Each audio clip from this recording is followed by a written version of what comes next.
నీవు తప్ప నాకెవ్వరున్నారయ్యా. బాధలన్నీ పంచుకునే బంధువే నీవయ్యా, నాకున్న ఏకైక ఆధారం నీవయ్యా.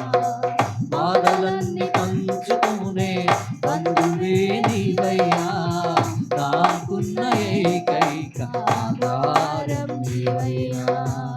నిట్టూర్పు విడచి నీ వైపు చూడగా, నిట్టూర్పు విడచి నీ వైపు చూడగా, కన్నీళ్లు తుడచి కన్నీళ్లు తుడచి కౌగిలిలో దాచావు. ఆకాశమందు నీవు తప్ప నాకెవ్వరున్నారయ్యా. ఆకాశమందు నీవు తప్ప నాకెవ్వరున్నారయ్యా. ఉన్నవాడవు నీవే, అనువాడవు నీవే, ఉన్నవాడవు నీవే, అనువాడవు నీవే, అన్ని వేళలా నాతో ఉండేవాడవు, అన్ని వేళలా నాతో ఉండేవాడవు. ఆకాశమందు నీవు తప్ప నాకెవ్వరున్నారయ్యా. ఉన్నవారు ఎవరు నా తోడు లేరు, అయిన వారు ఎవరు నా వారు కారు. ఉన్నవారు ఎవరు నా తోడు లేరు, అయిన వారు ఎవరు నా వారు కారు. అన్ని వేళలా నాకు తోడుగా, అన్ని వేళలా నాకు తోడుగా ఉండేవాడవు, నడిపించేవాడవు, ఉండేవాడవు, నడిపించేవాడవు. ఆకాశమందు హృదయమంతటితో దేవుని స్తుతిద్దాం ప్రతి ఒక్కరు.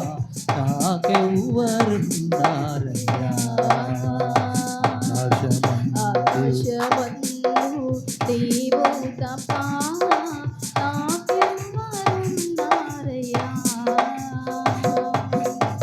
శ్రమలలో తోడు నడిచే స్నేహమే నీదయ్యా, కడవరకు నాతో ఉండే కన్న తండ్రి నీవయ్యా. శ్రమలలో తోడు నడిచే స్నేహమే నీవయ్యా, కడవరకు నాతో ఉండే కన్న తండ్రి నీవయ్యా. శ్రమలన్నీయు దీవెనగా, నా శ్రమలన్నీయు దీవెనగా మార్చిన దేవాతి దేవునికి స్తోత్రం చెల్లిద్దాం. నీ శ్రమలు దీవెనగా మార్చిన దేవాతి దేవునికి స్తోత్రం చెల్లిద్దాం ప్రతి ఒక్కరు. మార్చేవాడవు, స్థిరపరిచేవాడవు, మార్చేవాడవు, స్థిరపరిచేవాడవు. ఆకాశమందు నీవు తప్ప నాకెవ్వరున్నారయ్యా. ఆకాశమందు నీవు తప్ప నాకెవ్వరున్నారయ్యా. ఉన్నవాడవు నీవే, అనువాడవు నీవే, ఉన్నవాడవు నీవే, అనువాడవు నీవే, ఎల్లవేళలా నాతో ఉండేవాడవు, అన్ని వేళలా నాతో ఉండేవాడవు.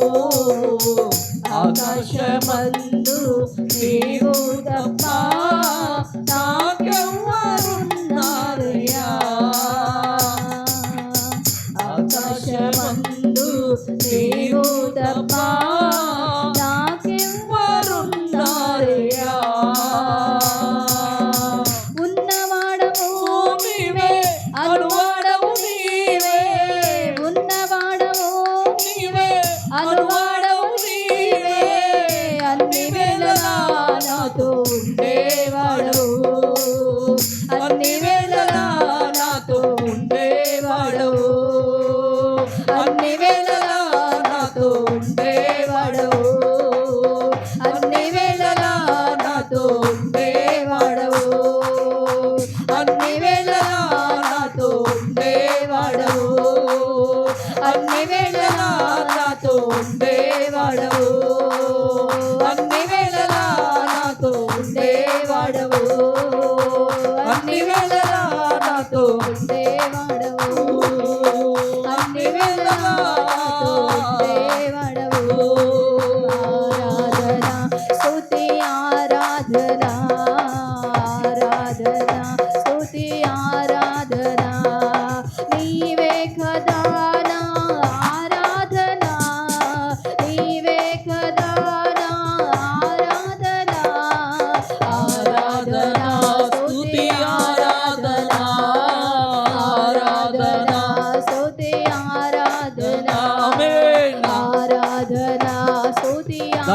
సన్నిధిని అనుభవిస్తాం అందరూ. ఆరాధన స్తుతి ఆరాధన ఆరాధన స్తుతి చప్పట్లు కొడుతూ ఆరాధన ఆమేన్ అందరం. ఆరాధన స్తుతి ఆరాధన ఆరాధన స్తుతి ఆరాధన ఆరాధన స్తుతి ఆరాధన నీలో ఉన్న వ్యాధులు యేసు నామమున తొలగిపోవును గాక. నీ ఆత్మతో ఆయన కృపతో నిన్ను నింపును గాక.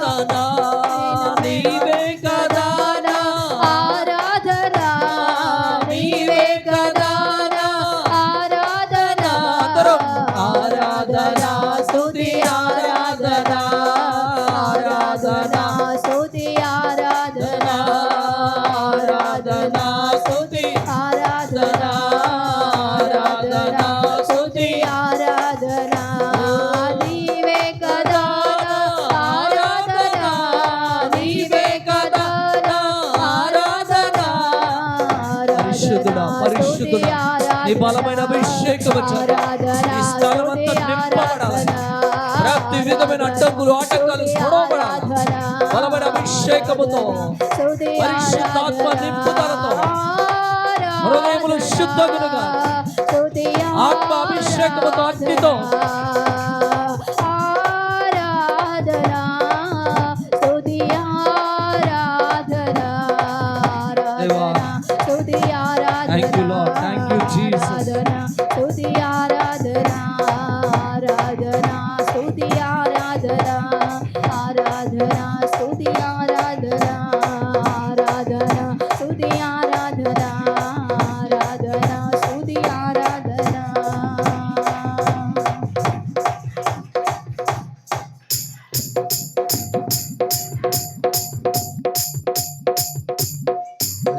స్తోత్రం స్తోత్రం స్తోత్రం. ప్రార్థన చేద్దాం, ప్రార్థన చేసుకుందాం. వాక్యం ద్వారా దేవుడు మనందరినీ దర్శించినాగులా. మహాపరిశుద్ధుడు అయిన తండ్రి, గనుడు అయిన దేవ, మీ ఘనమైన శ్రేష్టమైన నామానికి వేలాది కోట్లాది స్తోత్రాలు చెల్లిస్తున్నా. వాక్యము ద్వారా మీరు మాతో మాట్లాడుదురుగాక. నీ వాక్యములోని జీవాన్ని మేము అనుభవించుదుముగాక. యేసునామమున ప్రార్థిస్తున్నాను తండ్రి, ఆమేన్ ఆమేన్ ఆమేన్. దయచేసి అందరూ కూర్చుందాం. స్తోత్రం స్తోత్రం స్తోత్రం స్తోత్రం. దేవుని నామానికి మహిమ కలుగును గాక. కూడి వచ్చిన మీ అందరికీ ప్రభువైన యేసుక్రీస్తు నామమున వందనాలు తెలియపరుస్తున్నాను. శ్రద్ధగా ఈ దినమున దేవుని మాటలను ఆలకిద్దాము.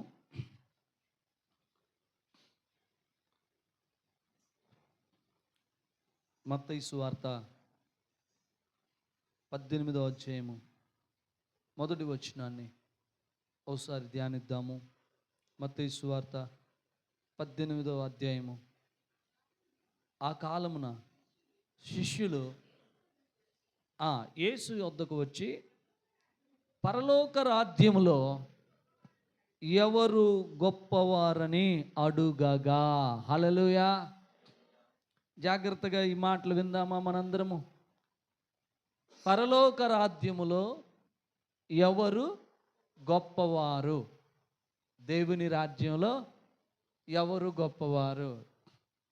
చాలామంది ఏమనుకుంటారంటే, పరలోక రాజ్యంలో ఎవరు గొప్పవారైతే మనకెందుకయ్యా, మనం పరలోక రాజ్యంలో ప్రవేశిస్తే చాలు అని అనుకుంటారు. అయితే పరలోక రాజ్యములో కూడా ఖచ్చితంగా వ్యక్తి యొక్క భక్తి జీవితాన్ని బట్టి, వ్యక్తి యొక్క సమర్పణ జీవితాన్ని బట్టి ఆ వ్యక్తికి పరలోక రాజ్యములో స్థానం ఇవ్వబడుతుంది. హల్లెలూయా. నిజమా అంటే తప్పకుండా. ప్రభు చెప్తున్నాడు, శిష్యులతో మాట్లాడుతున్నారు. శిష్యులు అడుగుతున్న మాట ఏంటంటే, అయ్యా పరలోక రాజ్యంలో ఎవరయ్యా గొప్పవారు అని అడుగుతున్నాడు. ఇదే కదా మనం చదువుకుంది. ఈరోజు పరలోక రాజ్యంలో ఎవరు గొప్పవారు అనే అంశాన్ని మనం వినబోతున్నాం. మనము పరలోక రాజ్యంలో గొప్పవారిగా ఉందుముగాక. ఆమేన్. హల్లెలూయా. ఆ ఆ స్థాయిలోనికి 2026లో మన భక్తి జీవితం వెళ్ళునుగాక. ఆమేన్, హల్లెలూయా. అంటే పరలోక రాజ్యంలో గొప్పవారిగా ఉండకూడదా అని ఏమన్నా ఉందా? ఉండాలి కదా. అది అది అది కోరికై ఉండాలి అసలు. పరలోక రాజ్యంలో నేను గొప్పవాడిగా గొప్పదానిగా ఉండాలి. నేను పరలోక రాజ్యంలో ఉన్నతమైన స్థానంలో, పరలోకమే ఉన్నతం కదంటే నేనేమంటానంటే పరలోకమే ఉన్నతంలే కానీ ఉన్నతమైన స్థానంలో ఉన్నతంగానే నిలబడాలి. హల్లెలూయా, స్తోత్రం, హల్లెలూయా. కలెక్టర్ ఆఫీసులో కలెక్టర్గా ఉంటే బాగుంటుంది కానీ కలెక్టర్ ఆఫీసులో ఏదైనా తక్కువ స్థితిలో ఉంటే ఏం బాగుంటుంది చెప్పండి. పరలోక రాజ్యంలో మనం గొప్పవారిగానే ఉండాలి. పరలోక రాజ్యంలో గొప్పవారిగా ఉండటం కోసం ఒక విశ్వాసి కలిగి ఉండవలసిన విధానం ఏంటో ఈరోజు మనం చూద్దాం. హల్లెలూయా. ఉందామా వద్దా పరలోక రాజ్యంలో గొప్పవారిగా? తప్పకుండా ఉండాలి. పరలోక రాజ్యంలో గొప్పవారిగా మనం ఉండాలి. దేవుని బిడ్డలారా, అసలు పరలోక రాజ్యములో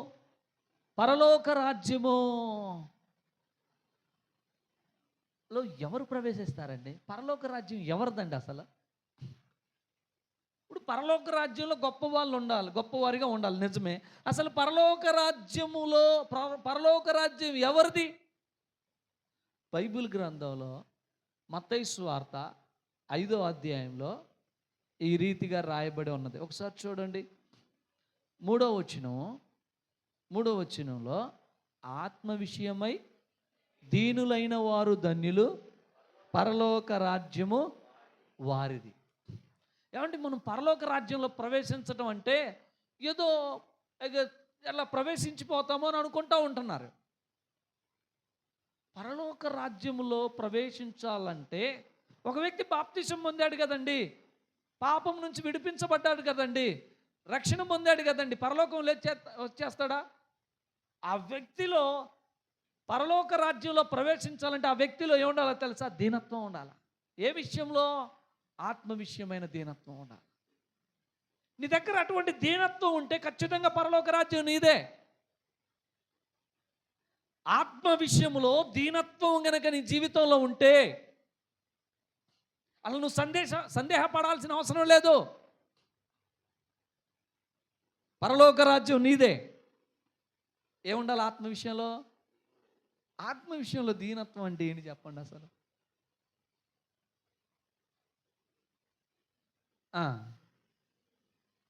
ఆత్మ విషయంలో దీనత్వం అంటే నాదేమీ లేదయ్యా, నాదేమీ లేదు, నా వల్ల కాదయ్యా నేను జీవించేది, నువ్వే అయ్యా. నా పేరును బట్టో, నా కులాన్ని బట్టో, నా వర్గాన్ని బట్టో, నా అందాన్ని బట్టో, నా ఆస్తులను బట్టో, నా బలాన్ని బట్టో, నా బంధు బలగాన్ని బట్టో కాదు కానయ్యా, నువ్వే అయ్యా. హల్లెలూయా. నువ్వే, నీ ద్వారానే,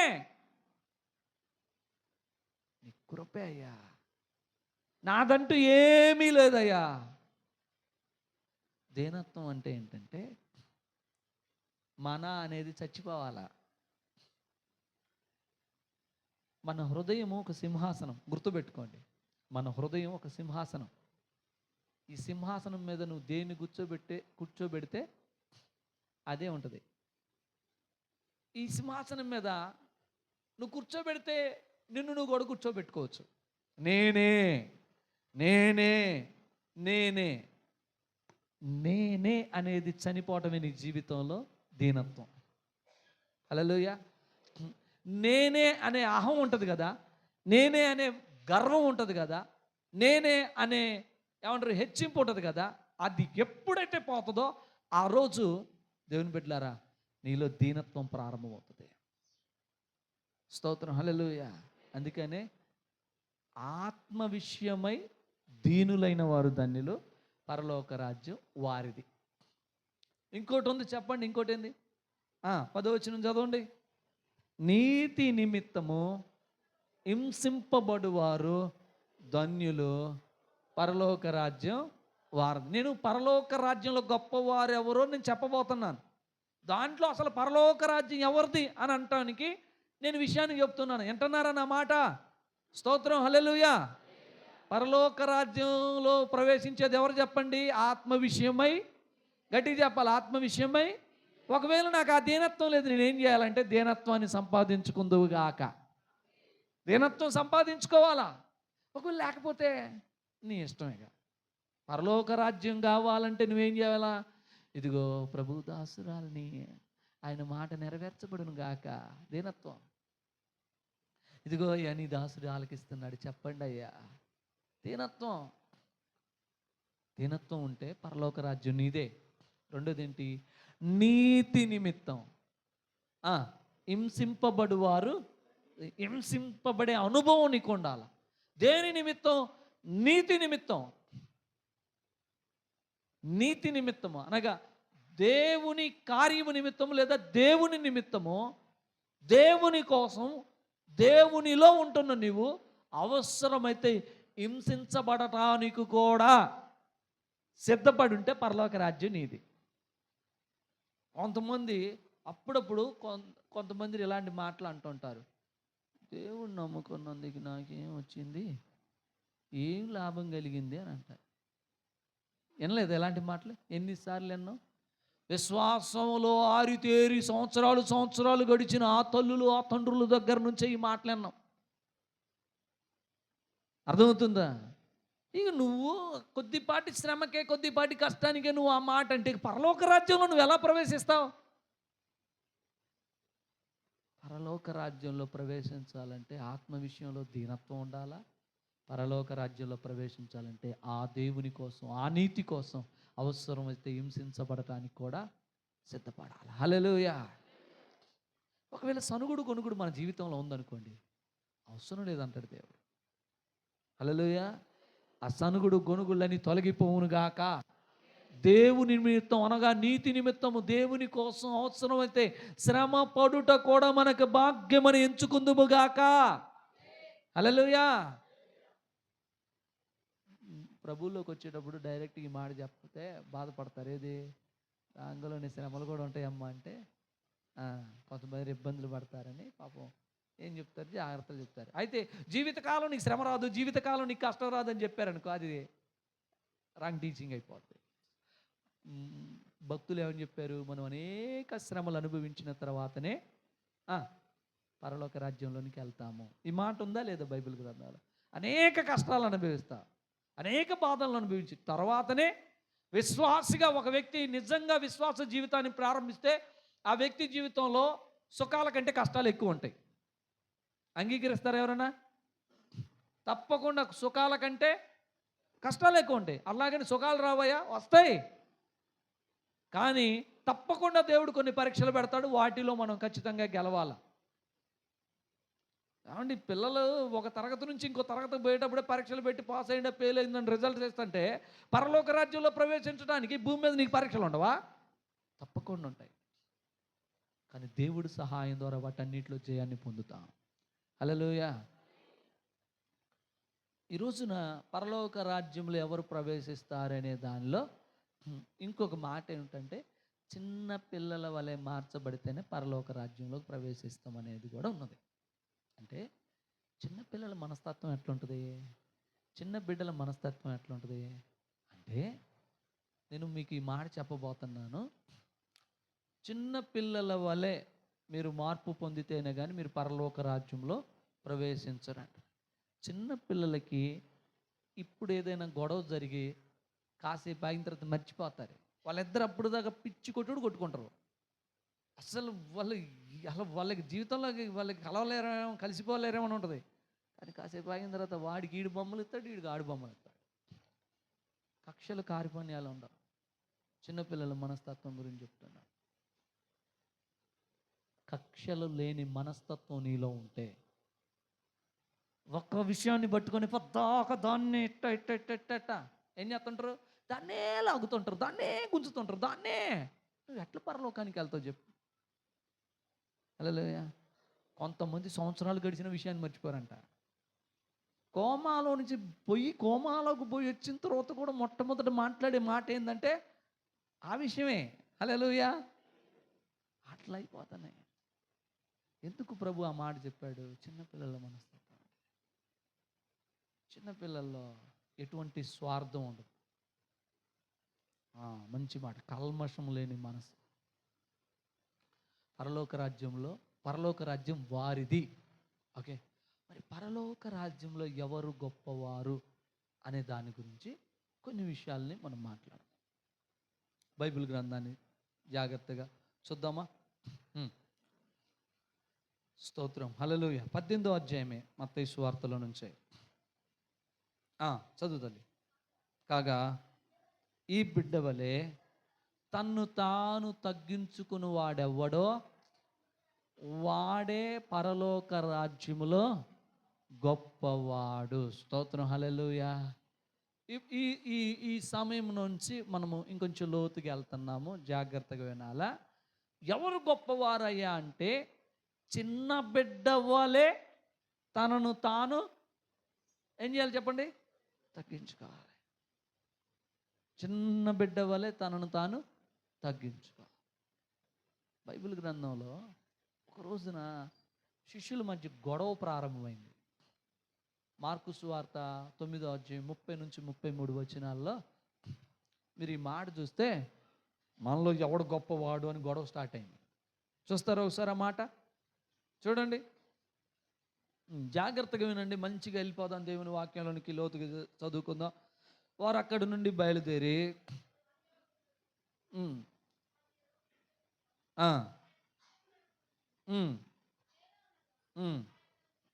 33 నుంచి చదవండమ్మా. అంతటా వారు కపెర్నహూముకు వచ్చిరి. వారు ఎవడు గొప్పవాడని మార్గమున ఒకరితో ఒకడు వాదించిరి గనుక. స్తోత్రం, హల్లెలూయా. ఏం వాదించారని చెప్పండి? నెంబర్ 1, నెంబర్ 2, చివరికి ఎక్కడికి వెళ్ళిపోయింది? 12 వరకు వెళ్ళిపోయింది. పేతురు అంటున్నాడు, ఆంద్రెయ అంటున్నాడు నేను గొప్పవాడిని అంటున్నారు. యాకోబు, యోహాన్లు అంటున్నారు మేము గొప్పవాళ్ళం అంటున్నారు.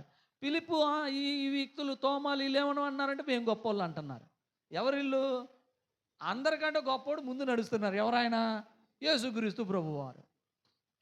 యేసయ్య ముందు నడుస్తుంటే వీళ్ళ మధ్య గొడవ వచ్చిందో తెలుసా? రే, మనలో ఎవడు గొప్పడు రా, మనలో ఎవడు గొప్పడు? ఈరోజు చాలామంది నేనే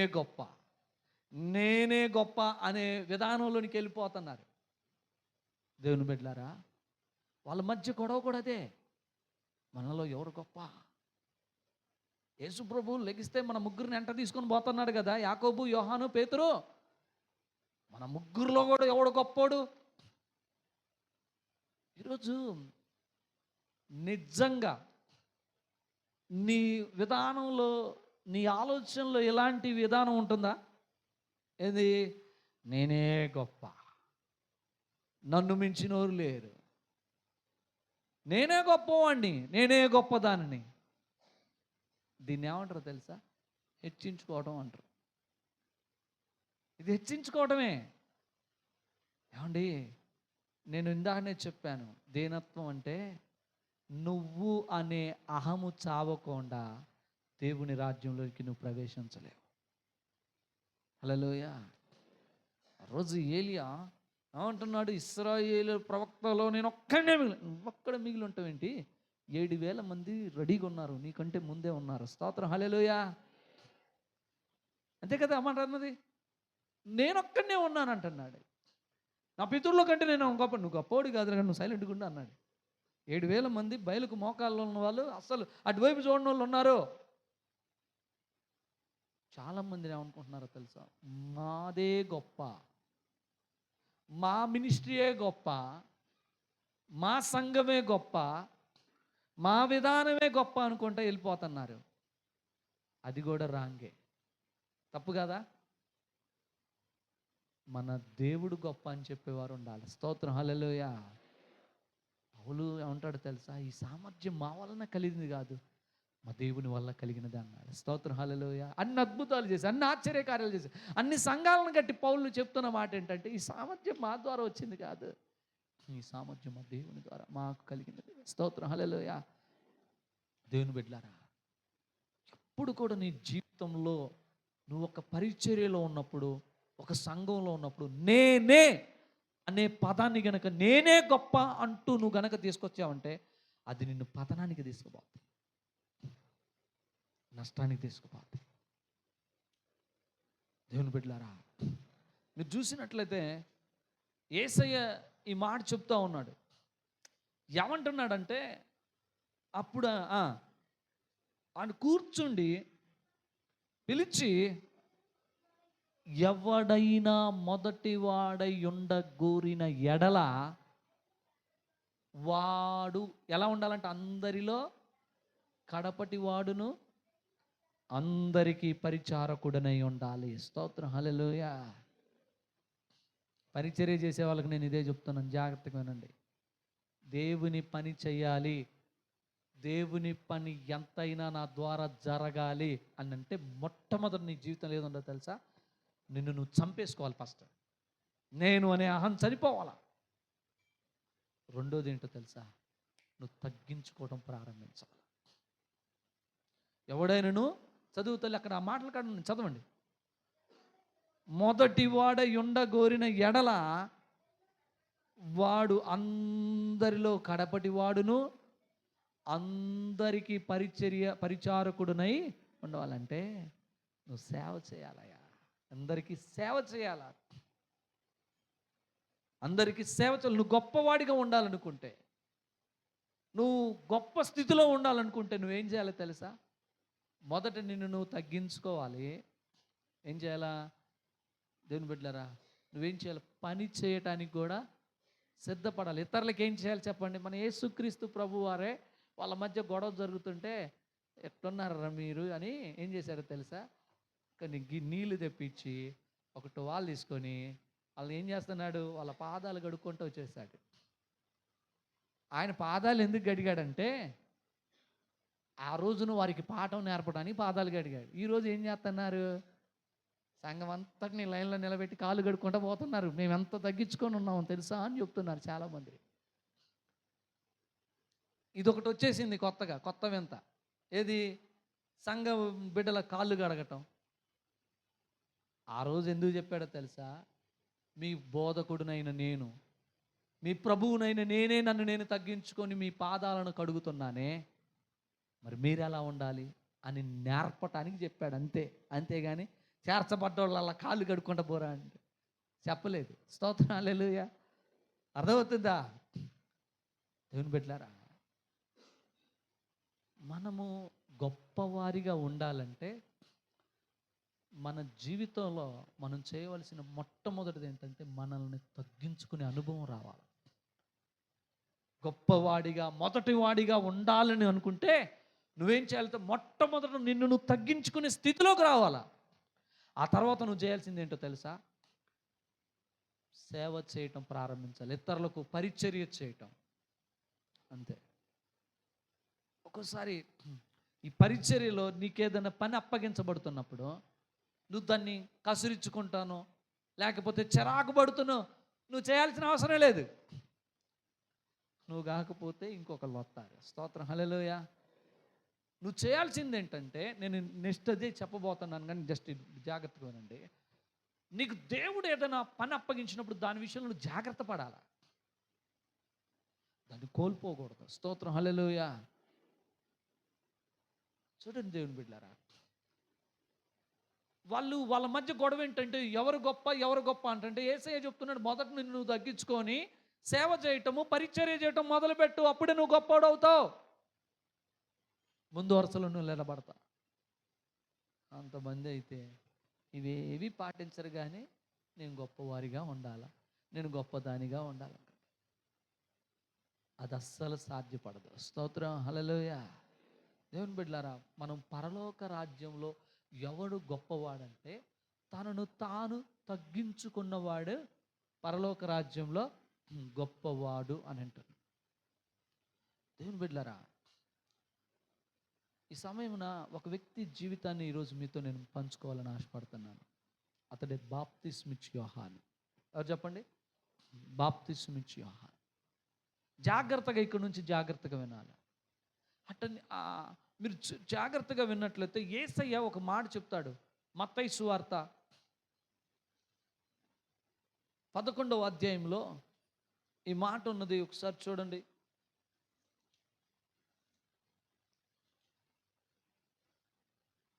చదువమ్మా 11వ వచనమేనా? స్త్రీలు కనిన వారిలో, ఇక్కడ నుంచి జాగ్రత్తగా వినాలా, వాక్యం చూసే వాళ్ళు స్పష్టంగా చూడండి, మీరు కూడా మనసులో చదువుకోండి, వాళ్ళు చదువుతున్నప్పుడు వాక్యాన్ని కూడా వినండి జాగ్రత్తగా.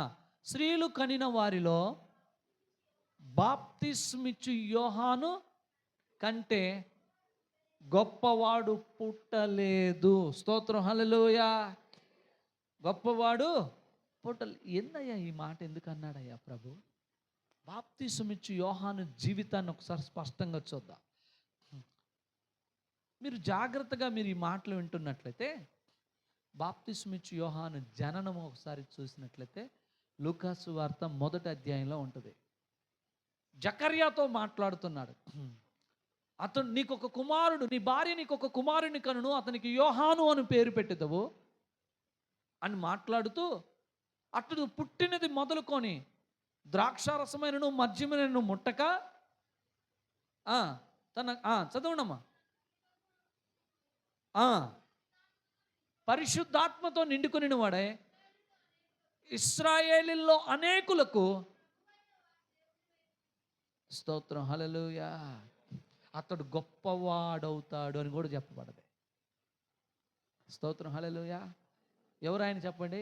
బాప్తిస్మిచ్చు యోహాను. యెషయా ప్రవక్త ప్రవచించాడు, అరణ్యములో ప్రభువు మార్గమును సిద్ధం చేసే ఒక శబ్దము అని మాట్లాడాడు. నేను ఇంకొంచెం లోతుగా వెళ్తాను, జాగ్రత్తగా. ఎవరి గురించి వింటున్నాం మనం చెప్పండి? బాప్తిస్మిచ్చు యోహాను గురించి. అంశం ఏంటి చెప్పండి? పరలోక రాజ్యంలో ఎవడు గొప్పవాడు? చెప్పండి, పరలోక రాజ్యంలో ఎవడు గొప్పవాడు? బాప్తిస్మిచ్చు యోహాను జీవితాన్ని కనుక మనం స్పష్టంగా చూస్తే దేవుని బిడ్డలారా జాగ్రత్తగా ఉండండి. ఆయన జీవితంలో ఆయన పుట్టుక ఒక అద్భుతమైన పుట్టుక. ఎందుకో తెలుసా? జకర్యా ఎలిజబెత్తులు నిండు వృద్ధాప్యంలో జన్మిస్తాడు. ఆయన పుట్టుకతోనే పుట్టిన కాడి నుంచి, పుట్టినది మొదలుకొని పరిశుద్ధాత్మతో నింపబడిన వ్యక్తి. దేవుని కొరకు దేవుని మార్గాన్ని సిద్ధపరిచే ఒక సాధనం ఆయన. హల్లెలూయా. మీరు ఆయన ప్రసంగాన్ని మీరు చూస్తే ఎంత తగ్గింపుతో మాట్లాడతాడు తెలుసా? యేసుక్రీస్తు ప్రభువారే ఆయన గురించి సాక్ష్యం చెప్తున్నాడు. స్త్రీలు కనిన వారిలో బాప్తిస్మిచ్చు యోహాను కంటే గొప్పవాడు ఎవడు లేడు అని సాక్ష్యం చెప్తున్న ప్రభువును, యోహాను జీవితాన్ని మనం చూస్తే ఎలాంటి జీవితం జీవించాడండి? ఒక నిడారంభరమైన జీవితం. అరణ్యంలో బ్రతికాడండి. అరణ్యంలో బ్రతకటం అంటే ఏంటి? ఒంటె రోమముల వస్త్రములు ధరించినట్లుగా, తోలు దట్టి నడుముకు ధరించినట్లుగా, మిడతలు తేనెయు తీసుకున్నట్లుగా, ఆహారంగా తీసుకున్నట్లుగా మనం చూస్తాం. ఏం బిడ్డలారా, ఎందుకు ఆయన ఒంటె రోమములు గల వస్త్రాలు ధరించాడు అంటే, మొట్టమొదట ఆయన త్యాగాన్ని మనం ఒకసారి చూడాలి. ఏంటో తెలుసా? పాత నిబంధన గ్రంథములో యాజక క్రమములో పుట్టిన వ్యక్తి ఇతను. లేవి కుటుంబానికి చెందిన వ్యక్తి. ఎవరు చెప్పండి? బాప్తిస్మిచ్చు యోహాను. ఒక వ్యక్తి లేవి కుటుంబంలో జన్మిస్తే, ఆ రోజున ఆ వ్యక్తి తన తండ్రి తర్వాత 30 సంవత్సరాల వయసు వచ్చిందంటే ఆయన చేసే కార్యం ఏమిటంటే, అతను కూడా యాజకుడిగా వెళ్ళిపోతాడు. ఒక వ్యక్తి యాజకుడిగా వెళ్ళిపోతే ఆ వ్యక్తి కట్టుకునే వస్త్రాలు ఎంతో మార్పుతో ఉంటాయి. ఆ వ్యక్తి తినే ఆహారము ఎంతో శ్రేష్టమైనది వచ్చేస్తుంది. ఆయన కోరుకున్న తినొచ్చు. యాజకుడు ఎవరు తీసుకొస్తారు? భక్తులు తీసుకొస్తుంటారు కదా మందిరానికి వచ్చేవాళ్ళు. కోరుకున్నది తినొచ్చు, కోరుకున్నది తాగొచ్చు, కోరుకున్నది ధరించవచ్చు. కానీ ఒక సామాన్యమైన జీవితం జీవించాడు. స్తోత్రం, హల్లెలూయా, హల్లెలూయా. ఒక సామాన్యమైన జీవితానికి ఇష్టపడ్డాడు. మీకు నేను ఆ మాటలు చెప్తాను కానీ చాలా సమయం పడుతుంది. నేను రిఫరెన్స్తో కాదు, జస్ట్ మీకు కొన్ని మాటలుగా చెప్తాను జాగ్రత్తగా. బాప్తిస్మిచ్చు యోహాను ఎందుకు మిడతలు తినవలసి వచ్చింది అంటే, పవిత్రమైన వాటిల్లో కొన్ని మిడతలు కూడా ఉన్నట్టుగా లేవియ కాండంలో ఉంది. వాటిని తీసుకున్నాడు. ఒక యాజకుడు అపవిత్రమైనది ముట్టకూడదు అనేదాన్ని మన బాప్తిస్మిచ్చు యోహాను జాగ్రత్త చెప్తున్నాడు. ఒక యాజకుడు దైవత్వం తప్ప, దేవుని తప్ప మరొక దాన్ని మనం ఆశించకూడదని లోకానికి వేరే అరణ్యంలో జీవించడం ప్రారంభించాడు. ఒక యాజకుడు, దేవుని బిడ్డలారా, ధరించే వస్త్రము అది ఎలా ఉంటుందంటే ఒక బాధాకరమైన ఆ వస్త్రము అతనికి ఎలా ఉంటుందంటే అంత ధరించడానికి కంఫర్టబుల్గా ఉండదు, చాలా ఇబ్బందికరంగా ఉంటుంది. ఆ ఒంటె రోమములు కానీ ఆ తోలు దట్టి కానీ అవి అతనికి అంత సౌకర్యవంతంగా ఉండవు. కానీ ఒక యాజకుడిగా ఉన్నట్లయితే ఆయన సౌకర్యవంతమైన వస్త్రాలు ధరించగలిగేవాడే. కానీ పాత నిబంధన యాజకత్వాన్ని కాదు ఆయన మాట్లాడుకుంది. నూతన నిబంధనలో ఆయన ఏం చేశాడంటే అవసరమైతే సుఖ భోగాలను పక్కన పెట్టేసి దేవుని కోసం ఆయన తనను తాను అప్పగించుకున్నాడు. స్తోత్రం, హల్లెలూయా. ఆయన తేనె తీసుకోవడానికి కారణం ఏంటి? ఇశ్రాయేలుని దేవుడు పాలు తేనెలు ప్రవహించే కానాను ప్రాంతానికి నడిపిస్తానని చెప్పాడు. అయితే ఇశ్రాయేలులు ఆ విషయాన్ని మర్చిపోయారు. ఒక టైంలో వాళ్ళు చేరిన ప్రదేశాన్ని మర్చిపోయారు. మరలా వారికి గుర్తు చేస్తానికి అది ఆధ్యాత్మికమైన అర్థంలో ఆయన తీసుకునే ఆహారం. స్తోత్రం, హల్లెలూయా. మీకు యోహాను జీవితాన్ని చెప్పాలంటే ఆయన లోకానికి వేరుగా బ్రతికాడు. లోకం ఆయనలోనికి రాణించుకోలేదు. అలాంటి జీవితం కలిగిన వ్యక్తి. ఆ రోజున ఆయన మాట్లాడే మాటలు వినటానికి వేల మంది ప్రజలు వచ్చారు. కానీ వారిలో వ్యత్యాసాలు చూపించి బోధించలేదు. ఆయన ఖండితంగా బోధించాడు. సర్ప సంతానమా, రాబో ఉగ్రతను తప్పించుకున్నట్టుకు మీకు బుద్ధి చెప్పిన వాడు ఎవడానికి గద్దించాడు. అలాగనే దేవుని బిడ్డలారా, అని జీవితాన్ని మనం ఒకసారి ఆలోచన చేసినట్లయితే ఆయన దేవుని అనగా ఆయన క్రీస్తుకి మార్గాన్ని సుగమం చేశాడు. హల్లెలూయా. అన్ని ఆటంకాలు తొలగించుకుంటూ ముందుకెళ్ళాడు. ఆ రోజు ఆయన బాప్తిసాన్ని పరిచయం చేశాడు. ఆ రోజున అక్కడున్న వాళ్ళకి ఖండితమైన బోధ ఏంటో రుచి చూపించాడు. ఆ రోజున ఆయన వ్యతిరేకించవచ్చు, కానీ వ్యతిరేకించలేకపోయారు. ఎందుకంటే ఆయన మాట్లాడే మాటలు అంత స్పష్టంగా ఉన్నాయి. అలాంటి వ్యక్తి, అంత గొప్ప బోధకుడు, అంత గొప్ప ప్రవక్త, స్త్రీలు కనిన వారిలో బాప్తిస్మిచ్చి యోహాను వంటి వాడు ఇంకొకడు లేడు అని చెప్పబడిన ఆ వ్యక్తి ఎంత తగ్గింపు ఉందో తెలుసా? ఎంత తగ్గించుకున్నారో తెలుసా? ఇదిగో నువ్వే నా క్రీస్తు అంటే నేను క్రీస్తుని కానని ఒప్పుకున్నాను. ఈరోజు అండి ఒక కార్యము ఒక సేవకుని ద్వారా ఒక వ్యక్తి ద్వారా జరిగిందంటే ఆ వ్యక్తి వాళ్ళకి క్రీస్తు అయిపోతున్నాడండి. కావట్లేదా? నిజంగా చెప్తున్నాను, కొన్ని సంఘాల్లో యేసు ప్రభు కంటే అయ్యగారిని ఎక్కువగా స్తుతిస్తారు. చాలా రాంగ్ అది. స్తోత్రం, హల్లెలూయా. ఆ రోజున యేసు ప్రభుని తీసుకొని వెళ్తుంటే యెరూషలేములోనికి గాడిద మీద తీసుకొని వెళ్తుంటే పక్కముట ఉన్న వాళ్ళు కేకలేస్తుంటే యేసయ్యా వాడిని ఒకసారి గద్దించయ్యా అంటే వాళ్ళు సైలెంట్గా ఉంటే రాళ్ళు కేకలేస్తాయని చెప్పాడు. ఈరోజు అండి సంఘాలు సేవకుల్ని పొగుడుతుంటే యేసు ప్రభు స్థానంలోనికి తీసుకొస్తుంటే సేవకులు నోరు మూపిట్లా, తప్పదే, కరెక్ట్ కాదో, మేమెంత దేవుడు కృప చూపించాడు కాబట్టి మమ్మల్ని వాడుకుంటున్నాడు అని చెప్పటం చేతకాక కొంతమంది ఏం చేస్తున్నారు తెలుసా? భజన చేయండి రా, భజన చేయండి, ఇంకా గట్టిగానండి. స్తోత్రం, హల్లెలూయా. దేవుని బిడ్డలారా, విశ్వాస జీవితంలో కూడా నీవు కూడా అంతే. నిన్నెవరైనా పొగుడుతున్నారనుకో, చాలు మాకు తెలుసు, దయచేసి మమ్మల్ని అట్లా మా దేవుని వల్లనే మేము ఏదైనా చేసాం. హల్లెలూయా. దేవుని ద్వారానే ఇది జరిగింది. ఆ రోజున పేతురు యోహాన్లు ఆ శృంగారమను దేవాలయ ద్వారం వద్ద ఉన్నప్పుడు ఆ వ్యక్తితో చెప్తున్నారు, మేం కాదు ఇది చేసేది, మాలో ఉన్న ప్రభు. హల్లెలూయా. అందుకనే ఎప్పుడైనా గుర్తుపెట్టుకోండి, మనల్ని పొగుడుతున్నారు అంటే, మనల్ని దేవుడి కంటే గొప్ప చేస్తున్నారంటే ఆ టైంలోనే నోరు ముపించాల. హల్లెలూయా. నేను క్రీస్తుని కానని ఒప్పుకున్నాడు. ఒప్పుకోవటమే కాదు, వాళ్ళు అడుగుతున్నారు ప్రశ్నలు, ప్రతి ప్రశ్నకి ఏం చేస్తున్నాడు తెలుసా? క్రీస్తుని చూపిస్తున్నాడు. హల్లెలూయా. ఎంత గొప్ప జీవితం తెలుసా బాప్తిస్మిచ్చి యోహాన్ జీవితం? ఎలాంటి గొప్ప జీవితం జీవించాడు తెలుసా? ఆయన కనుక కొంచెం లూజ్ ఇస్తే ఆయన్ని ఏం చేస్తారో తెలుసా? రథాల మీద ఊరేగించవచ్చు. కాలు కింద పెట్టకుండా ఆయన్ని ఏం చేయొచ్చు తెలుసా? మోసుకొని పోవచ్చు. ఈరోజు సేవకులకి పోతుంటే పూలు చల్లుతున్నారు. ఏం చేస్తారు? ఆ పూలు చల్లుతున్నారు.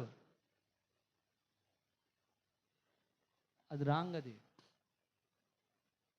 చల్లేవారికి బుద్ధి లేదు, చల్లించుకునేవాడికి బుద్ధి లేదు. స్తోత్రం, హల్లెలూయా.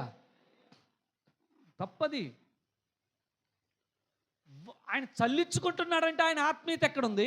ఆమె చల్లుతుందంటే ఆమె ఆత్మీయత ఎక్కడుంది? దేవుని బిడ్డలారా, నువ్వు మందిరానికి వచ్చినప్పుడు దేవుని కోసమే వచ్చుదువు గాక. ఆమేన్, హల్లెలూయా. నువ్వు దేవుని కోసం రా. అర్థమవుతుంది? సేవకుల కోసం కాదు నువ్వు రావాల్సింది. దేవుని వాక్యం కోసం రా. దేవుని ఆత్మ నింపుదల కోసం రా.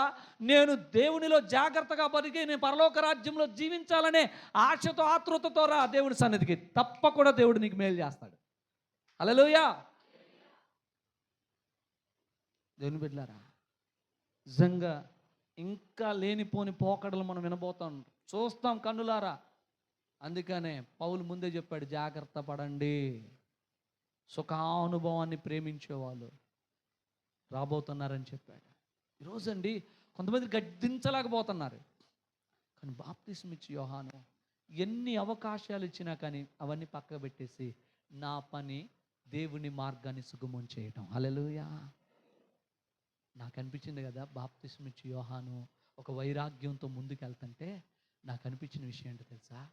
ఒకవేళ బాప్తిస్మం ఇచ్చి యోహాను ఎందుకు తేనె మిడతలు తిన్నాడు, ఎందుకు ఆ తోలు దట్టి ఆ ఒంటి రోమములు గల వస్త్రాలు ధరించాడంటే, ఒకవేళ అందరూ ధరించినట్లే తాను కూడా ఒకవేళ అలాంటివి ధరిస్తే వీటి వల్ల దేవుని మార్గము సుగమం చేసే విషయంలో ఏమన్నా ఆటంకం కలుగుతాయేమని వాటిని త్యాగం చేశాడండి. హల్లెలూయా. ఎందుకంటే దేవుని పనికి ఇది ఏమన్నా ఆటంకం కలిగిద్దేమో. ఒకవేళ నేను కూడా ఎంతోమంది ప్రవక్తలు లోకాశల్లో పడిపోయి ధనానికి ఆశపడిన బిలాములాగా, లేకపోతే ఇంకొకరు లెక్క నేను కూడా ఏమన్నా నా దేవునికి ఇబ్బంది కలగజేస్తానేమో అనుకొని ఏవైతే తనకు ఇబ్బందికరంగా అనిపిస్తాయో వాటన్నిటిని పక్కకు పెట్టేసి మొట్టమొదటి ఏమనుకున్నానంటే లోకం నుంచి వేరు కావాలి. అరణ్యానికి వెళ్ళాడు. అక్కడ నుంచి పొద్దాక ఆహారం కోసం పట్టణంలోకి వచ్చిపోతూ ఉంటే ఎట్లా ఉంటుంది? అవి ఏదో ఒకటి అంటుతూ ఉంటాయి. కాబట్టి దేవుడు ఎట్లా ఇస్తాడో దాన్ని నేరుగా తీసుకున్నాడు. సహజ సిద్ధమైన ఆహారాన్ని తీసుకున్నాడు. తను చంపుకొని బ్రతికాడండి బాప్తిస్మం ఇచ్చి యోహాను. హల్లెలూయా. మీకు గుర్తుపెట్టుకోండి, ఎప్పుడైనా గుర్తుపెట్టుకోండి, తనను తాను చంపుకొని బ్రతికేవాడికి రోసం ఎక్కువ ఉంటుంది. తెలుసా? తనను తాను చంపుకొని బ్రతికేవాడికి రోసం ఎక్కువ ఉంటుంది. హేరోదు తప్పు చేస్తుంటే నువ్వు తప్పు చేసావని చెప్పగలిగినాడు. ఎందుకంటే ఒకవేళ ఏదో హేరోదు గట్టిగా చెప్పినా కానీ చెరసాలు వేసి చంపేస్తే ఏమైతే పోతే ఉంటాం. అట్లనే బ్రతికాడు. వామ్మో, నా ఆస్తులన్నీ అడిగిపోతాయి, నా ఐశ్వర్యం అడిగిపోతుంది. ఏమన్నా ఉన్నాయా? ఆయన ఆస్తి ఏంటి? అరణ్యంలోకి పోవటం. తినేదేంటి? తేనె తింటాడు, మిడతలు తింటాడు. ఏమన్నా ఉన్నది ఆయనకి? నష్టపోయేది. దేవుని కోసం సిద్ధపడ్డాడు. హల్లెలూయా. పరలోక రాజ్యంలో గొప్పవానిగా ఉండుట్లో మన జీవితం త్యాగపూరితంగా ఉండాలి. నేను ఏమంటానంటే ఒక ఒంటరి అనుభవం ఉండాలి దేవునితో. ఒక్కదానిగా ఉండే ఒక అనుభవం ఉండాలి.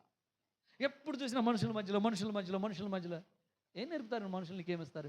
నీకంటూ ఒక రహస్యమైన స్థలం ఉండాలి. నీ దేవుడిని కలుసుకున్నది. బాప్తిస్మం ఇచ్చి యోహాను అరణ్యంలో దేవుడితో కలిపాడు. స్తోత్రం, హల్లెలూయా. అటువంటి అనుభవంలోనికి మనం వచ్చుదుము గాక. ఆమేన్, హల్లెలూయా. బాప్తిస్మం ఇచ్చి యోహాను బాప్తిస్మం ఇస్తూ సిద్ధపడుతుంటే, నేను మీకు నీళ్ళల్లో బాప్తిస్మం ఇస్తున్నాను, కానీ నా వెనక వచ్చేవాడు మీకు పరిశుద్ధాత్మలోను అగ్నిలోను బాప్తిస్మం ఇస్తాడు. హల్లెలూయా. పరిశుద్ధాత్మలోను అగ్నిలోను బాప్తిస్మం ఇస్తాడు. ఏం చెప్తున్నాడు అక్కడ ఉన్న ప్రజలకి? అయ్యా, నువ్వేనా ప్రవక్తవేనా? నువ్వేనా ప్రవక్తవి? నువ్వేనా ఏలియావి?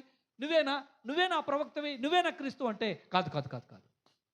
నా వెనక ఒక ఆయన వస్తున్నాడు, ఆయన చెప్పుల వారును ఇప్పుడకు కూడా నేను యోగ్యుడును పాత్రుడును కానని మాట్లాడుతున్నాడు. బాప్తిస్మం ఇచ్చి యోహాను. చాలా మంది అనుకుంటారు, ఏంటి ఎంత గొప్పవాడు అయ్యిండు ఆ మాట అంటున్నాడు ఏంటి? ఈయన ఒక్క అవకాశం ఇస్తే సైనికులు ఈయన గొప్పగా చూసుకుంటారు. ఒక్క అవకాశం ఇస్తే పరిచయులు, సద్దుకైలు, శాస్త్రులు భుజాల మీద ఊరేగిస్తారు. యాజకులు కూడా ఆయన మెచ్చుకుంటారు. అలాంటి వ్యక్తి ఈయన గొప్పవాడు అనుకుంటే ఈయన దగ్గరకు వస్తుంటే ఏంటి నా తర్వాత ఇంకొకడు వస్తాడు, ఆయనే అసలైన వాడు అని చెప్తున్నాడు. హల్లెలూయా. బాప్తిస్మిచ్చి యోహాను అనుభవం ఏంటో తెలుసా? తనను చూపించుకోవట్లేదు, క్రీస్తును చూపిస్తున్నాడు. హల్లెలూయా. నిన్ను చూస్తున్నారు అంటే ఆ ప్రజలు నీలో క్రీస్తుని చూడలేకపోయారు అని అంటే గుర్తుపెట్టుకో, నువ్వు దేవునికి దగ్గరగా లేనట్టే. హల్లెలూయా. ఒక్క క్షణం కూడా నువ్వెవరో ఆ వ్యక్తికి తెలియదు, ఆయన ఎవరో నీకు తెలియదు, కానీ నీతో మాట్లాడుతున్నప్పుడు మీరు ప్రభుని నమ్ముకున్నారా, మీరు ప్రభులో ఉన్నారా, నిన్ను చూసి అడగాల. బాప్తిస్మిచ్చి యోహాను నేను కాదు ఇదిగో నా క్రీస్తు వస్తున్నాడు, ఆయన చెప్పుల వారు నువ్వు ఇప్పుడు కూడా నేను పాత్రుడు కాదు, నేను అంత గొప్పవాడిని కాదు, మీరు నన్ను పొగుడుతున్నారేంటారు, ఆయన అసలు పొగడాల్సిన ఆయన ఉన్నాడు. స్తోత్రం. హల్లెలూయా. నీ జీవితంలో నీ దేవుని మహిమను గనుక నువ్వు చూపించగలిగితే నువ్వు తిరుగులేని వ్యక్తి అవుతావు. హల్లెలూయా. నువ్వు ఈ 2026లో నువ్వు ఇలా సిద్ధపడాలి, నా ద్వారా నా దేవుని మహిమ అధికం అవ్వాలా. హల్లెలూయా. నా దేవుని మహిమ నా ద్వారా అధికం అవ్వాలా. ఆ మహిమను ప్రజలు చూసి ఆ మహిమను బట్టి ఆనందించాలా. హల్లెలూయా. నీ ద్వారా దేవుని మహిమ అధికమగును గాక.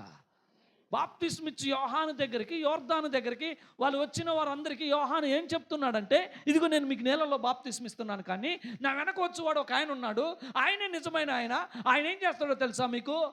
పరిశుద్ధాత్మలోను అగ్నిలోను బాప్తిస్మిస్తాడు. ఆయనే దేవుని గొర్రెపిల్ల. హల్లెలూయా. ఆ రోజు యేసు ప్రభు వచ్చి మాట్లాడుతుంటే, బాప్తిసానికి సిద్ధపడుతుంటే ఏమంటున్నాడు తెలుసా? ఎంత విధేయతగా చెప్తున్నాడు. అయ్యా ఏంటయ్యా ఇది, నీ ద్వారా నేను పొందాల్సి ఉంటే నువ్వు నా ద్వారా బాప్తిసం అంటావు ఏంటయ్యా అంటే, ఆయన అంటాడు కదా, నీతి యావత్తు. స్తోత్రం. హల్లెలూయా అని చెప్పండి. ఏమన్నాడు? నీతి యావత్తు ఇలాగు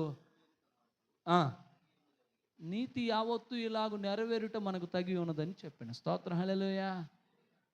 అక్కడ గర్వాన్ని ప్రదర్శించట్లా. ఆ నీళ్ళల్లో నుంచి నడిచొస్తుంటేనే యోహాను వణుకుతూ ఉంటాడేమో నాకు అనిపించింది. స్తోత్రం. హల్లెలూయా. కొంతమంది రండి, మందిరం అంటే భయం ఉండదు, వాక్యం అంటే భయం ఉండదు, బల్ల అంటే భయం ఉండదు, ప్రార్థన అంటే భయం ఉండదు, ఏ భయాలు అన్నీ ఎప్పుడు బయట వదిలిపెట్టేశారు.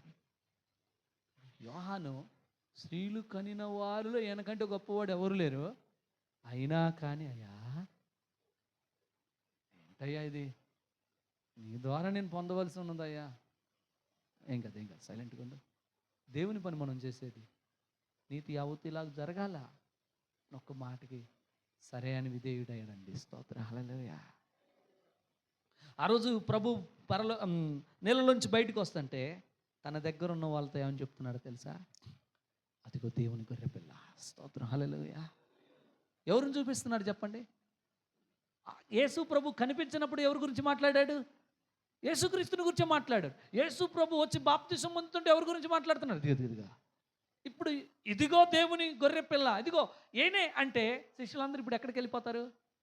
ఆయనే చెప్పాడు, ఆయన వెంబడించండి అని చెప్పాడు. హల్లెలూయా. ఈరోజు సేవకులు ఏం చేస్తున్నారు తెలుసా? నన్ను వెంబడించండి. స్తోత్రం. హల్లెలూయా. నిజంగా మనం సేవకుల్ని వెంబడించే వారం అస్సలు కావద్దు. సేవకులు గొప్పవాళ్ళు కాదా? గొప్పవాళ్ళే. బాప్తిస్మిచ్చి యోహాను గొప్పవాడు కాదా? గొప్పవాడే. బాప్తిస్మిచ్చి యోహాను ఏమన్నాడు తెలుసా? అదిగో ఆయన వెంబడించండి. మనం ఎవరిని వెంబడించాలి చెప్పండి? ప్రభువుని వెంబడిద్దాం. నీ వాక్యం నీ దగ్గర ఉంది, చదువుకోవడానికి అవకాశం ఉంది, వినడానికి అవకాశం ఉంది, ప్రార్థించడానికి అవకాశం ఉంది, ధ్యానించడానికి అవకాశం ఉంది. నీ ఇష్టం. నువ్వు ఎంత లోతుగా నీ దేవుడు కావాలనుకుంటే అంత లోతుగా నువ్వు వెళ్ళొచ్చు. మరి ఎందుకయ్యా సేవకుడు? ఎప్పుడైనా నువ్వు గాడి తప్పుతుంటే అట్లా కాదు, ఇట్లా నడిపించడం కోసం, నిన్ను జాగ్రత్త చేయడం కోసం, నిన్ను గైడ్ చేసి దేవునిని ఇంకా లోతుగా పట్టుకో అమ్మా, లోతుగా ఇంకొంచెం అని చెప్పాలి సేవకుడు. హల్లెలూయా. మీరు నా తోక పట్టుకొని నేను ఆయన చేయి పట్టుకుంటా అని చెప్పకూడదు. హల్లెలూయా. నువ్వు దేవునిని దగ్గర చేయాలి నీ సేవకుడు. హల్లెలూయా. యోహాను శిష్యులతో చెప్తున్నాడు, ఆయన వెంబడించండి, ఆయనతో వెళ్ళిపోండి. ఇక కొంతమంది అయితే ఎట్లుండేది స్వార్థంగా అయితే, ఆయనలే కానీ తర్వాత బండి, నేను పోయిన తర్వాత బండి, ఎట్లా కూడా చెప్పవచ్చేమో. కానీ యోహాను ఆయన వెంబడించండి, ఇదిగో దేవుని గొర్రెపిల్ల, చెప్పులు వారు మోయటానికి కూడా నేను యోగ్యుని కాదు. ఇంకొకసారి చెప్తాడు తెలుసా? ఇదంతా జరగకముందు ఒకసారి చెప్తాడు. యోహాను సువార్త 3వ అధ్యాయంలో ఉంటుంది. ఒక రోజున తన శిష్యుడు ఒక ఆయన వచ్చి, అయ్యా, ఒక అతడు యోర్దాను అవతల బాప్తిస్మం ఇస్తూ ఉన్నాడయ్యా. దొరికిందా మాట? దొరికిందా? అహం చూడండి,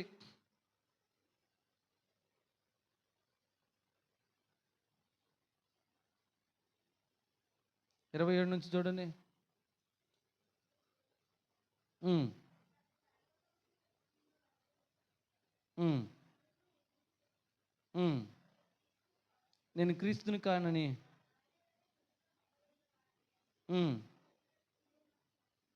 చూడండి 26 నుంచి చూడండి. వారు ఒకసారి శుద్ధీకరణ ఆచారం గురించి 25 నుంచి చూస్తే, యోహాను శిష్యులకు ఒక యూదునితో వివాదం పుట్టాను గనుక వారు యోహాను వద్దకు వచ్చి, బోధకుడా, ఎవడు యోర్దాను అవతల నీతో కూడా ఉండెనో, నీవెవని గురించి సాక్ష్యం ఇచ్చుతావో ఆయన యొద్దకు, ఇదిగో ఆయన బాప్తిసం ఇచ్చుచున్నాడు, అందరూ ఆయన యొద్దకు వచ్చుచున్నారని అతనితో చెప్పారు. ఈ సందర్భంలో యోహాను ఏమని చెప్తాడు తెలుసా? వివరిస్తాడు. నేను క్రీస్తుని కానని చెప్పాను కదా, నేను క్రీస్తుని కానని చెప్పాను కదా, నేను క్రీస్తుని కానని చెప్పాను కదా అని చెప్తూ, ఇదిగో ఒక ఉపమానం చెప్తాడు, ఒక సందర్భం చెప్తాడు. నేను ఒక పెండ్లి కుమారుడు స్నేహితుడిని మాత్రమే. పెండ్లి కుమారుడు స్వరం విన్నప్పుడు ఆ స్వరాన్ని బట్టి సంతోషించేవాడిని నేనని చెప్తాడు. స్తోత్రం, హల్లెలూయా. దేవుని బిడ్డలారా, ఇలాంటి యోహాను ఎందుకు స్త్రీలు కనిన వారిలో గొప్పవాడంటే, జాగ్రత్తగా నేను దీన్ని అర్థం చేసుకుంటే, ఆయన జన్మలో ఒక ప్రత్యేకత ఉంది. అందరి లెక్కనే ఆయన జన్మించాడు. ఈ భూమి మీద ఒక మనుషుడు ఎలా జన్మించాడు అలానే జన్మించాడు.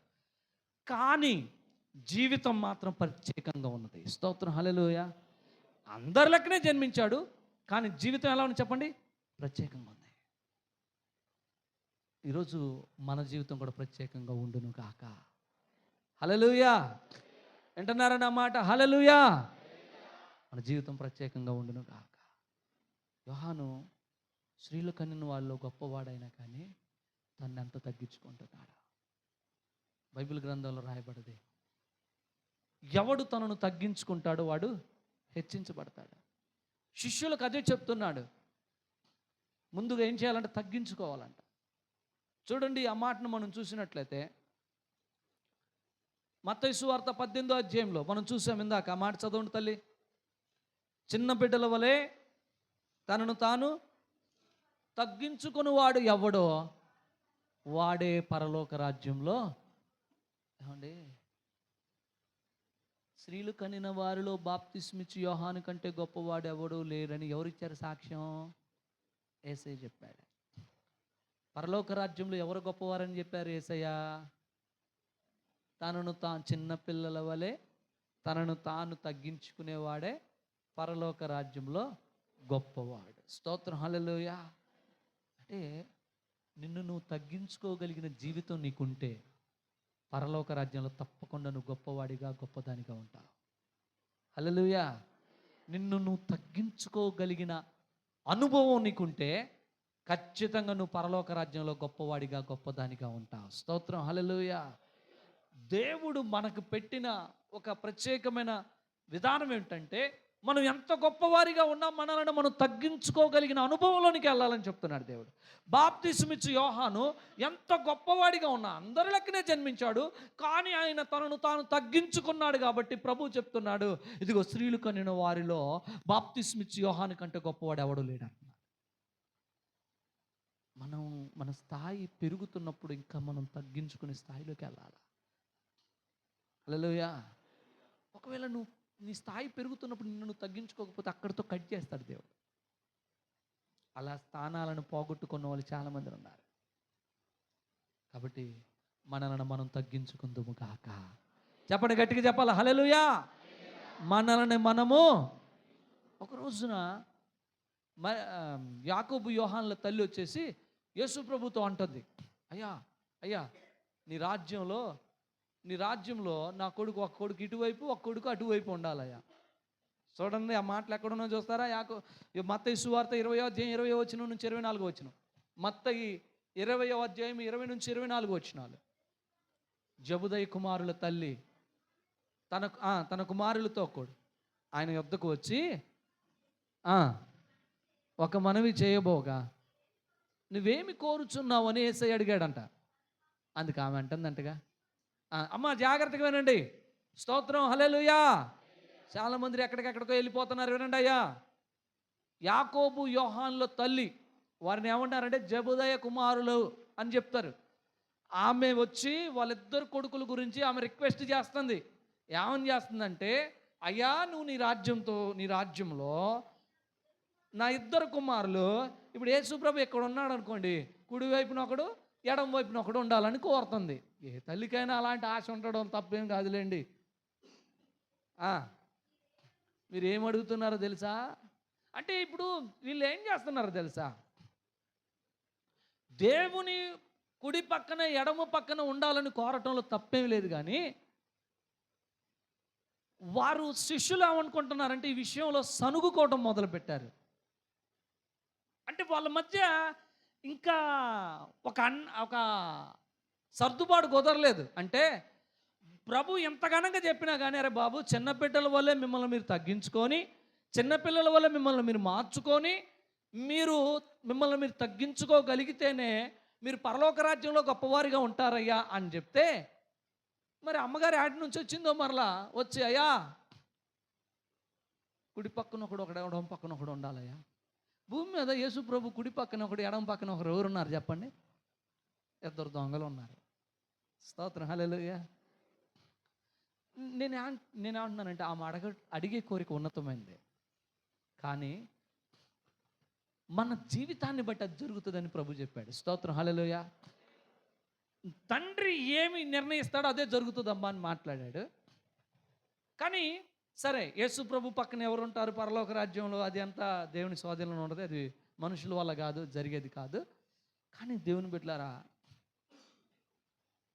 మనం ఎప్పుడైనా సరే దేవునికి దగ్గరగా భూమి మీద బ్రతికితే పరలోకంలో కూడా దేవునికి దగ్గరగానే ఉంటాం.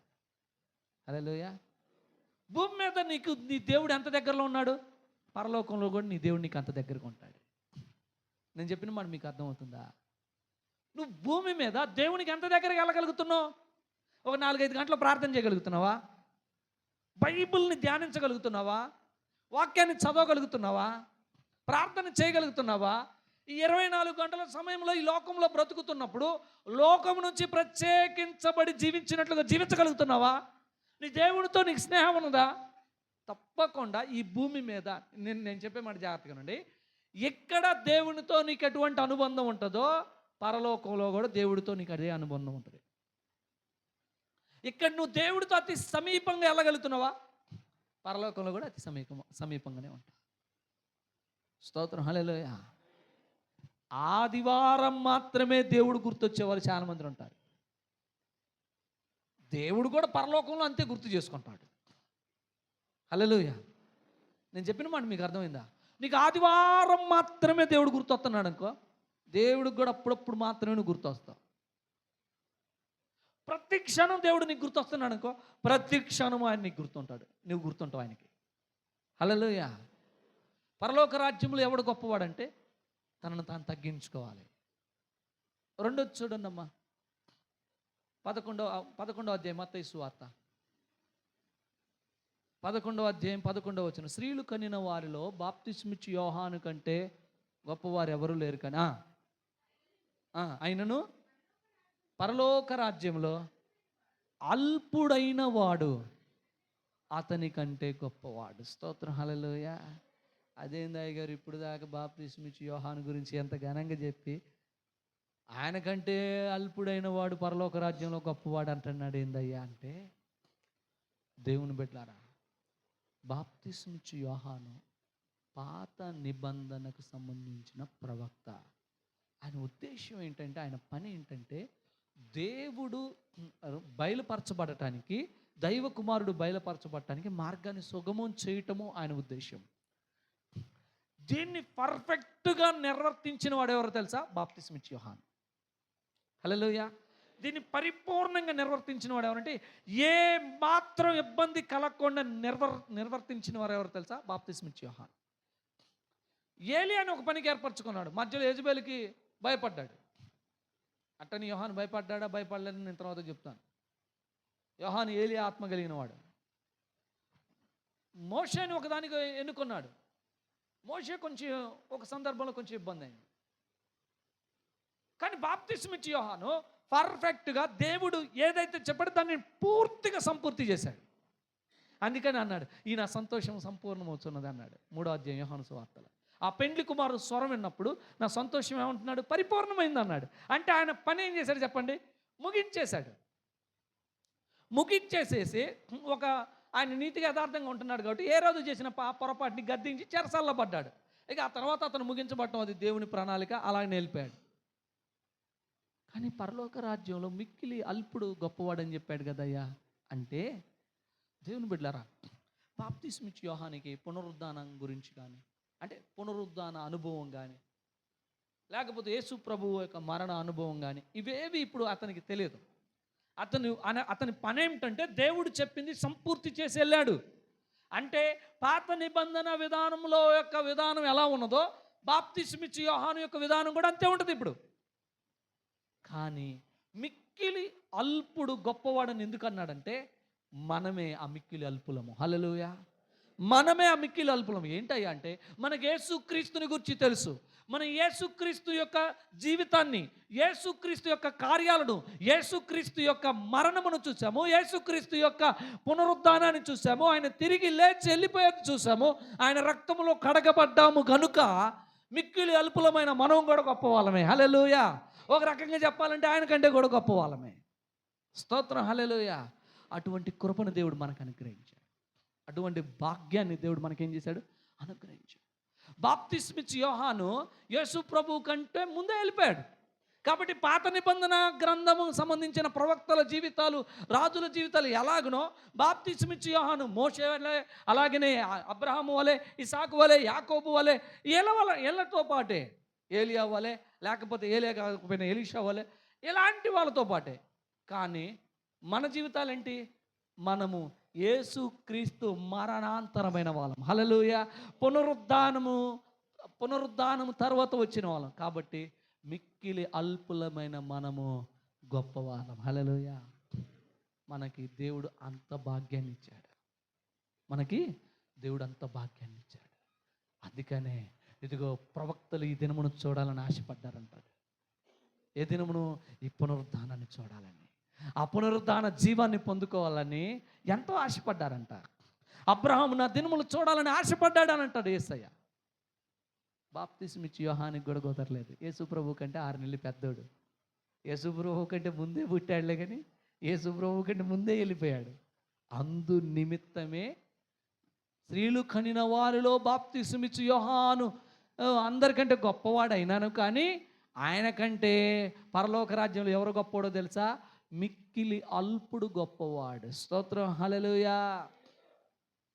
దేవుని బిడ్డలారా, ఎందుకు ఈ మాట చెప్పాల్సి వచ్చింది అని అంటే, శిష్యులు పరలోక రాజ్యంలో ఎవడు గొప్పవాడని అడిగారు కదా, మరి యేసు ప్రభు ఎందుకు ఈ మాట చెప్పాల్సి వచ్చింది 11వ అధ్యాయంలో అంటే, దేవుని బిడ్డలారా, యోహాను చెరసాల్లో ఉన్నాడు. చెరసాల్లో ఉండి ఇప్పుడు తన శిష్యులను కొంతమందిని యేసు ప్రభు దగ్గర పంపించి అయ్యా, రాబోవాడు నువ్వేనా, మేము వేరొకరి కొరకు కనిపెట్టాలా అని అడిగాడు.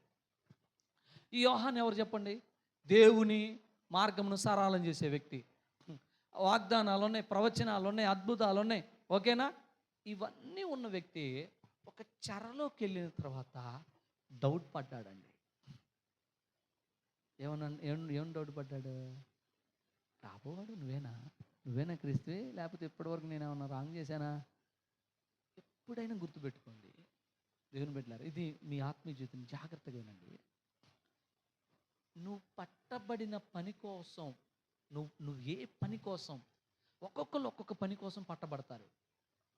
నువ్వు పట్టబడిన విధానాన్ని, ఆ అనుభవాన్ని నువ్వు సంపాదించుకున్న తర్వాత, ఈ సంపాదించిన అనుభవం అంతటిని వ్యర్థపరిచే స్థితిలో నువ్వు ఎప్పుడు ఉండకూడదు. ఇప్పుడు చెరసాల్లో ఉన్నది ఎవరు, యోహాను. యేసు ప్రభు బోధిస్తుంటే ఇప్పటికే నమ్మే వాళ్ళు కొంతమంది నమ్ముతున్నారు, కొంతమంది నమ్మట్లేదు. అప్పటికే చాలా ఇబ్బందులకరమైన పరిస్థితులు. అలాంటి ఇబ్బందికరమైన పరిస్థితుల్లో యోహాను ప్రవక్త అని నమ్ముతున్నారు ప్రజలు. యోహాను నిజంగా గొప్పవాడని నమ్ముతున్నారు. యోహాన్నే నువ్వు క్రీస్తువా ఏంటి అని అడిగారు కూడా. ఇలాంటి మనుషుల మధ్యలో ప్రభు సంచరిస్తున్నాడు. యోహాను చెరసాల్లో వేయబడ్డాడు. ఇప్పుడు అదే యోహాను ఒక ఒక ఒక సమాచారం కోసం పంపించాడు. ఏమైనా సమాచారం కోసం పంపించాడు? రాబోవాడు నువ్వేనా? ఇప్పుడు యేసు ప్రభు దగ్గర ఎంతమంది ఉంటారండి? గుంపులు గుంపులుగా ఉంటారు. వాళ్ళ దగ్గరకు వచ్చి శిష్యులు వచ్చి, యోహాను శిష్యులు వచ్చి, అయ్యా రాబోవాడు నువ్వేనా? ఒకరి కొరకు కనిపెట్టాలంటే ఒరే యోహానికే డౌట్ వచ్చిందరా, యోహానికే డౌట్ వచ్చిందరా. వీళ్ళకి డౌట్ రాదా? చుట్టుపక్కల ఉన్నోళ్ళు ఇంతకాలం క్రీస్తులో నడుస్తున్న వారికి ఎంత అభ్యంతరం కలిగిద్దండి. అందుకనే నా వలన అభ్యంతర పడని వాడు ధన్యుడు అన్నాడు అక్కడ. నేను ఈరోజు నీకు అదే చెప్తున్నాను. నీ వలన ఇతరులు అభ్యంతర పడకుండా నువ్వు జీవిస్తావే, నువ్వు పరలోక రాజ్యంలో గొప్పదానివే. హల్లెలూయా. పరలోక రాజ్యంలో నీ వలన ఎవడు అభ్యంతర పడకూడదు, నీ వలన ఎవరు అభ్యంతర పడకూడదు. క్రీస్తుని అవసరమైతే అట్టి పెట్టుకొని బ్రతకాల. హల్లెలూయా. నిన్ను చూసిన ఈ వారంలో ఇంకా దేవుని పైన నమ్మకం కలిగేటట్టుగా ఉండాలి. మండుతున్న మంటలో నీళ్ళు పోసినట్లు ఉండకూడదు నీ జీవితం. హల్లెలూయా. యేసు ప్రభు చాలా బాధపడి ఉంటాడు ఆ సమయం. అందుకని అంతటి మంచోడే యోహాను, గొప్పవాడే. సరే, స్త్రీలు కనిన వారిలో గొప్పవాడే, పరలోకంలో అతని కంటే మిక్కిలి అల్పుడు గొప్పవాడే. కానీ అక్కడ కింద రాసిన మాట ఏంటో తెలుసా? రాయబడిన మాట ఏమనుందమ్మా?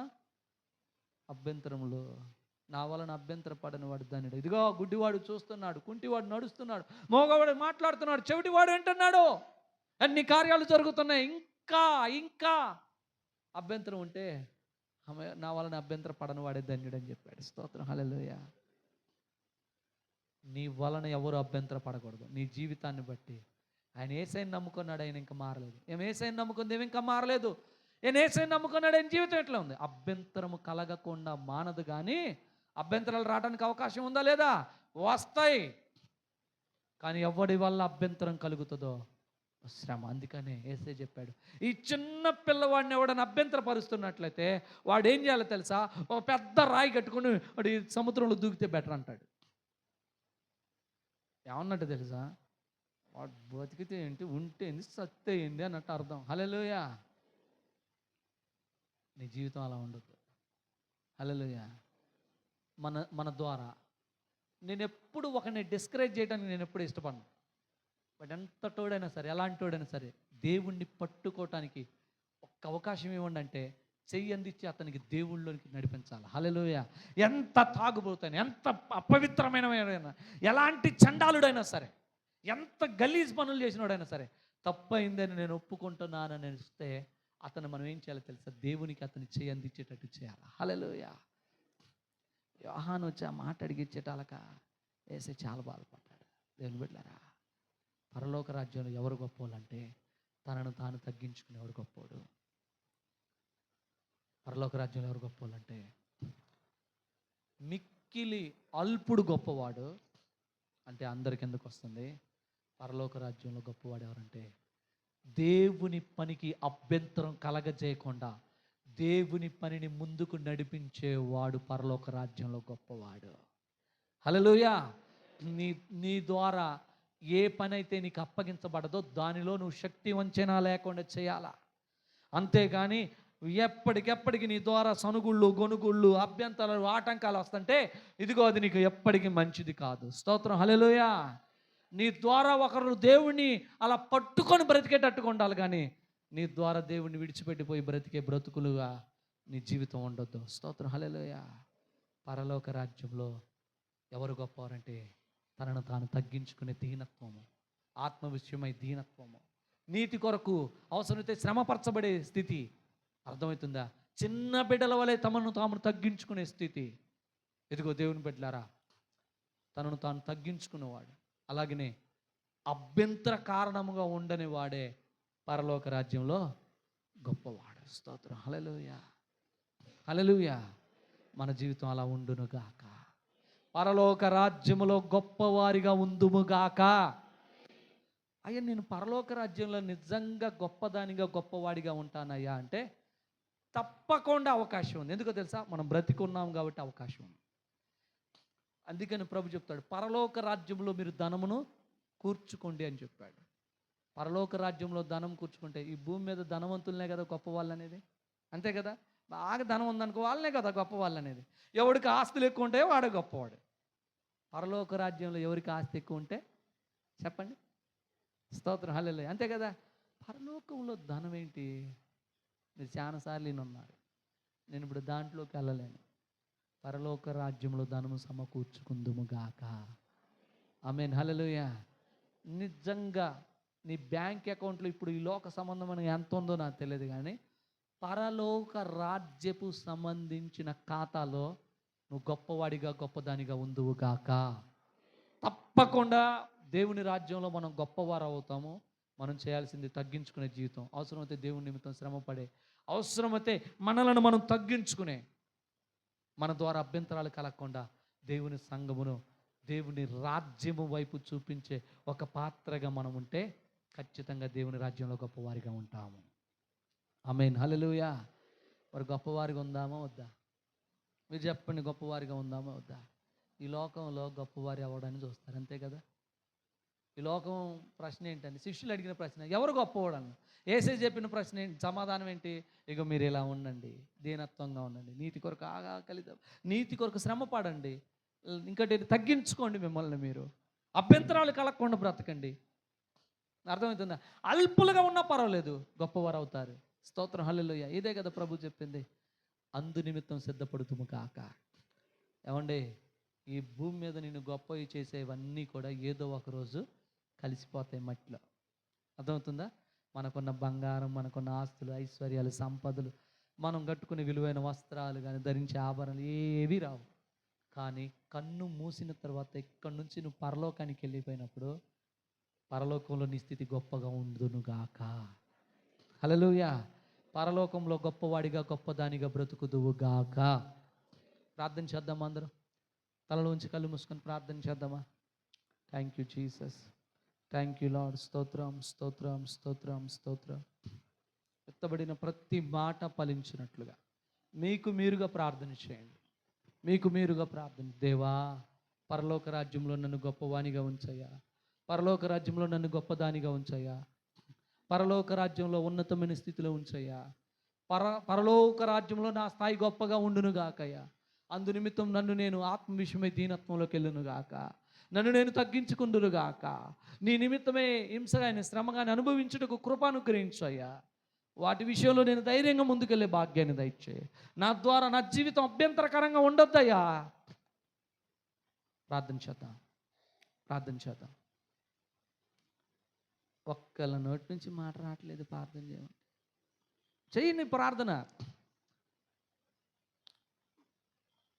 స్తోత్ర, స్తోత్ర, హల్లెలూయా, హల్లెలూయా, హల్లెలూయా, హల్లెలూయా, హల్లెలూయా, హల్లెలూయా, హల్లెలూయా, హల్లెలూయా. మహాపరిశుద్ధుడు అయిన తండ్రి, గనుడు అయిన దేవా, విత్తబడిన ప్రతి మాట ప్రతి ఒక్కరి హృదయంలో 100 ఫలించునుగాక. 30 వంతులుగా, 60 వంతులుగా, 100 వంతులుగా ప్రతి మాట ఫలించునుగాక. పరలోక రాజ్యములో గొప్పవారిగా ఉందుముగాక. అందు నిమిత్తమే మా ప్రాణాత్మ శరీరాలను మీకు సమర్పించుకుంటున్నామయ్యా. మా జీవితాన్ని మీకు అప్పగించుకుంటున్నాం. ఈ 2026లో అయ్యా, నీ నామమున పరలోక రాజ్యములో గొప్పవారగుటకు మా జీవితాలు ఆ రీతిగా మార్చబడునుగాక. యేసు నామమున ప్రార్థిస్తున్నాను తండ్రి. ఆమేన్, ఆమేన్.